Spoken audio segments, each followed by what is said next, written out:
So we started at Medical and Dental Council, and later on, we looked around and moved to where you have the National Development Planning Commission at Jawara Nehru Road, used to be called Switchback Road, quite near the Jubilee House. And that was where we were for quite a few years. And then we looked around to see if we could get a permanent place. Because I was told right from the beginning that that was going to be a temporary place. And then we found this place, and with a lot of help from certain people who were able to move here permanently in 2007. And the opening ceremony was chalked as part of the celebrations of the 50th anniversary of Ghana's independence. I must say, there were many potholes along the way, but serious moves were made towards consensus. I think we were successful in the end. Along the way, we had lots of help and cooperation. For example, the Attorney General's office helped in crafting Act 653, which established the college. And I cannot go on without mentioning the names of Mrs. Soiree, who was, I think, the chief, what do they call it? Well, female, but they call them draftsmen. Mrs. Soiree and Mr. Henry Tapping, who helped in drafting the law which established the college. Now, government ministers were particularly helpful, and I mentioned the name of Dr. Richard Anani, who was the first Minister of Health of the NPP government in 2001. He actually made the first move to say that we should get a college, and went on to take the measures that made things possible. Then came Dr. Free, who succeeded him, and who was extremely helpful, because I remember having quite a bit of tussle at the Ministry of Works, getting a place.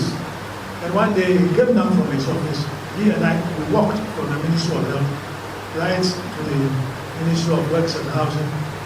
And those of you who know the place, I don't know where the lift works now, but in those days the lift wasn't working. You had to climb about 3 or 4 floors to go and see the Minister of Works and Housing at the time, Mr. Yalberman, to try and get us a place. We were very, very helpful. Mr. Yalberman was extremely helpful to me, because he took me around in his car, went around parts of Accra to try and identify places, came as an office. Members, residents of the college and our sister colleges. And this we did on social media platforms. So this has been done already. And today we are organizing this press soiree, basically to sensitize the media.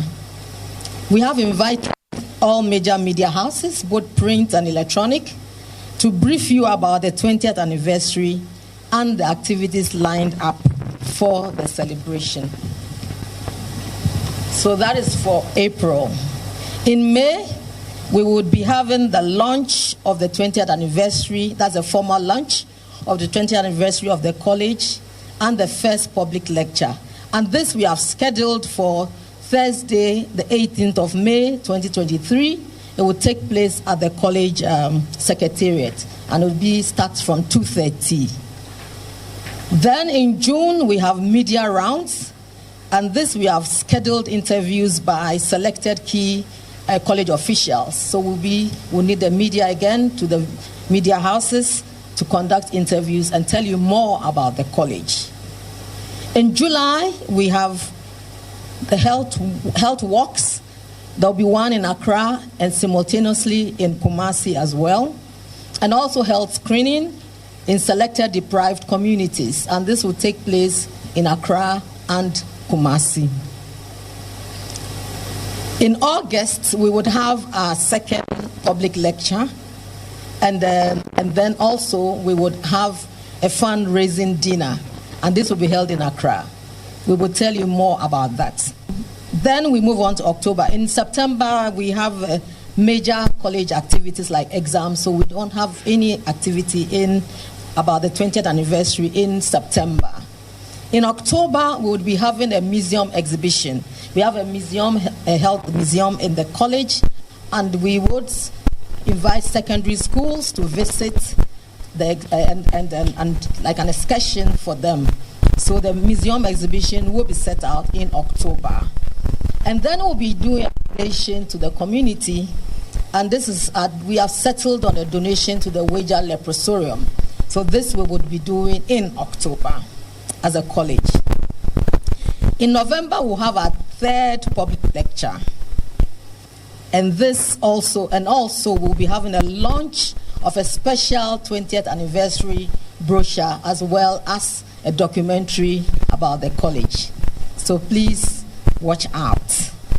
In December, which will be crowning our activities, we'll have our 20th anniversary annual general scientific meeting. We'll also have poster presentations and exhibitions.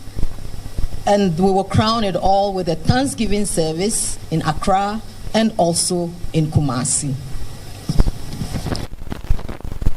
We are kindly appealing to you, our friends of the media, to spread the information about the 20th anniversary celebrations of the college far and wide, both in the electronic and the print media, and help us make the 20th year a remarkable and a memorable one.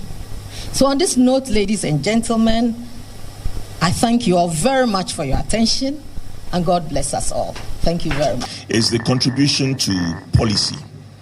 I mean, over the past years, the college has been involved in many collaborations with the Ministry of Health.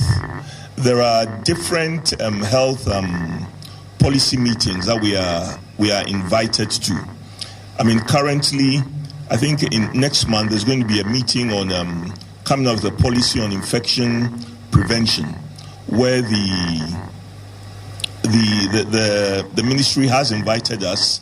The college is sending a representative from the Faculty of Lab Medicine, and we will make an input to that policy. Sometime earlier in the year, there was a finalization of a family planning policy by the Ghana Health Service. So the family health division invited us and represented by one of the gynecologists in that discussion. We work closely with the Ghana Health Service, and we are regular participants in their senior managers meeting, where they discuss different policies to do with health service delivery. So in that sense, we contributed to policy. These are things that we do. However, we would like to be more active in the whole policy space. One of the things that makes it hard for us to be seen, and our immediate past president talked about visibility, is that every specialist doctor that you ask to come to contribute to policy discussion is a fellow of the college. Some of them are members of the college, but they are sometimes invited there as individuals, and it looks like Ghana College is not contributing.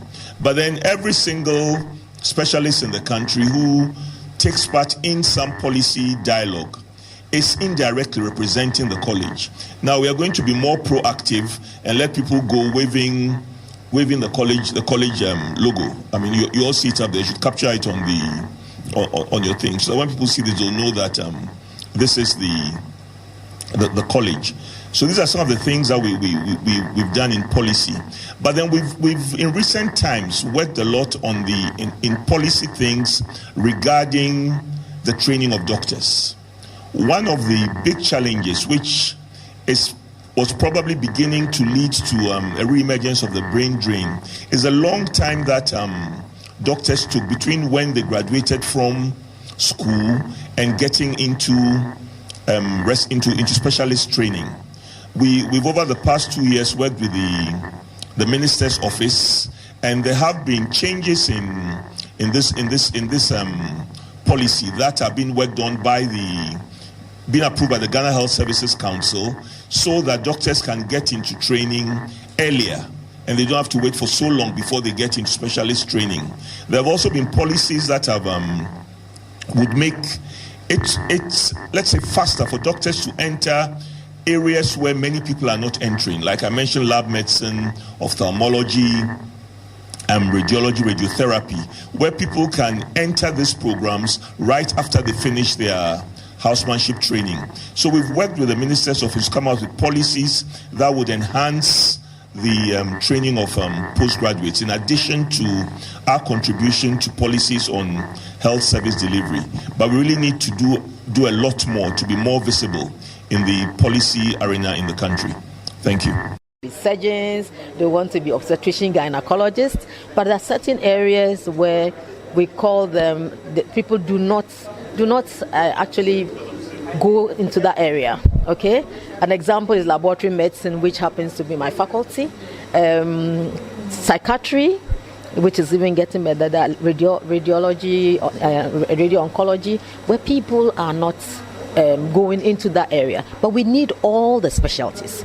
So now, as Rector mentioned, we put in policies which actually has gone through the ministry to cabinet, so that in those areas which we may call the orphaned areas where people are not going, you get people to go in there. And of course, when it comes to sponsorship, they are sponsoring people in terms of financially to go into those areas, because we need all those areas like laboratory medicine.